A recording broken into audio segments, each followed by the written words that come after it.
plan is a very simple one. I'm going to do a short introduction based on my book about emerging markets and what's happening there.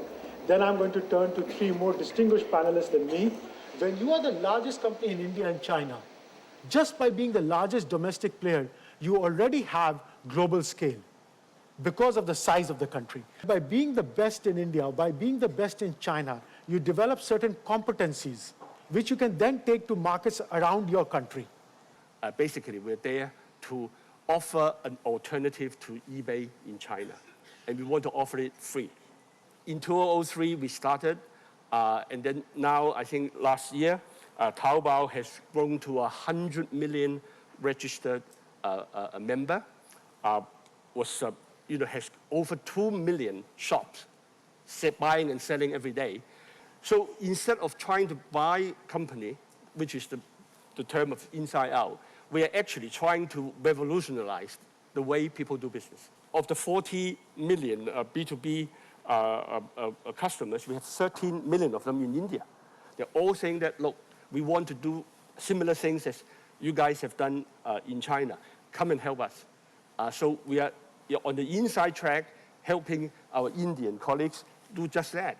And eventually, I think we are going to be, hopefully, being able to do this in Africa and hopefully in Brazil, in other places. In case of Tata Motors, 10 years ago, 5% of, or less than 5% of our revenue was coming outside India. Today, nearly 60 to 65% of revenue is coming outside of India. So a dramatic change has happened in the last 10 years. We have gone from being a $2 billion company to $22 billion company in 8 or 9 years' time. So there's a huge change which is coming, and the companies have become very, very international, very, very global. Coming to this thing as to why most of the companies have been going out, first is, of course, the constraint in domestic market. And I can talk about a little bit about our industry. You know, we are a cyclical industry.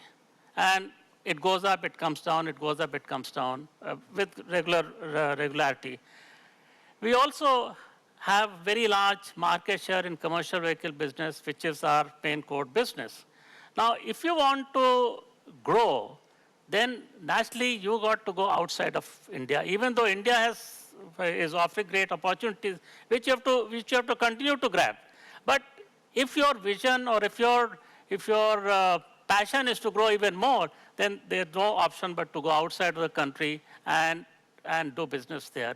And by having business outside of the country, you are somehow able to mix the phasing of the cyclicality, although many other things we need to do as far as cyclicality is concerned. But international business gives you some kind of a cushion, if I may say so, because most of the time you'll find that, barring the last global meltdown, most of the time you'll find that if the cycle is up in some parts of the globe, cycle is down in other parts of the globe, and you are able to do some kind of a balancing act. The template that we are using as a philosophy to be outside of the country is to be seen as the local company in that country. In the sense, we want to be seen as a South Korean company in South Korea. We want to be seen as a Spanish company in Spain. We want to be seen as a South African company in South Africa. And we want to be seen as a British company in Britain. Africa actually is the second largest continent, and probably it's the richest continent, immense resources. All the African people from Alexandria to Cape Town are 950 million people. That's all the African people there. That's less than China, much, much less than India. And that is a continent which has all the requirements really to be a very rich and wonderful place. Our main issue in Africa at the moment, I think, is really issues related to governance, related really to how we are able to integrate. In fairness, people are trying. I mean, we have the various regional economic system. You heard 2 days ago the economic union of 5 countries in East Africa. That's a great step forward. And ECOWAS in the West, SADC in the South. What we need to ensure now is the continuous quick development of this economic grouping and then the convergence, because we don't want these groups to move out. So we need all the new regulation, customs union, etc., to move in the same. So that's our really main agenda.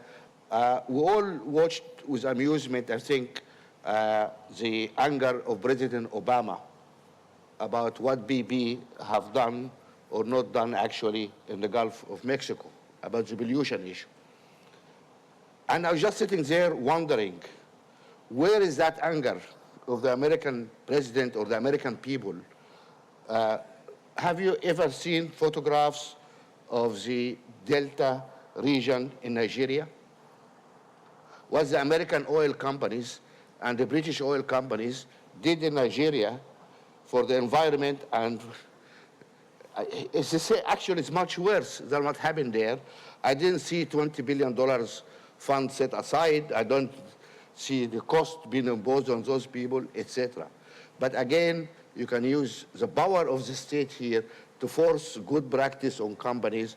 But when Nigeria is a weak company, you cannot force Chevron or Shell or BP or whoever doing the mess in Nigeria to clean up the environment. And it is really sad.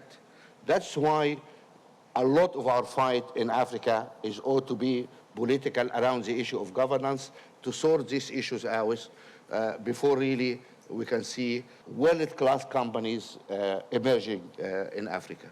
Thank you very much.